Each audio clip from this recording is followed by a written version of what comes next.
এই তো 15-20 মিনিটের মধ্যে আসতেছি, থাকো। লালন না তুই?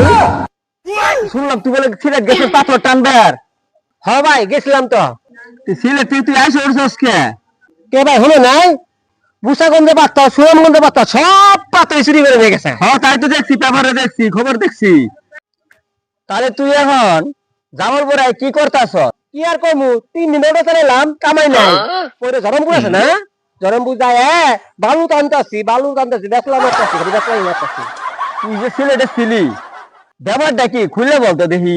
কি আর কমু ভাই, তোমরা তো জানোই মেলা বছর ধরে আমি কাম করতেছি, পাত্র টানতেছি, আমার মতো মেলা শ্রমিক আছে। কিছু খারাপ লোক দিকে আইতে রাখি ভাই কইও না, হাত ভরে ভরে পাথর চুরি করে নিয়ে গেল। হরে ভাই, সিলেটের বুচাগঞ্জ আমার বউ ছেলে মেয়ে নিয়ে বেড়াতে গেছিলাম, কি প্রাকৃতিক সৌন্দর্য ছিল রে ভাই। আর এখন যা দেখা মরুভূমি মতন বালুচরের মতন উঠে হয়েছে।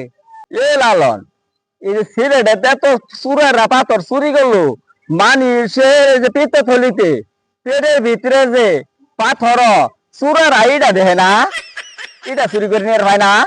কি যে কও, আমি যখন ভাত খাই, ভাতের মধ্যে যখন পাথর পরে, এই ভাতের পাথরের জন্য বউরে কত মারে কিল। কে শালারা এই ভাতের পাথর চুরি করতে পারে না? ও ভাই, তুই ঠিকই কইছস।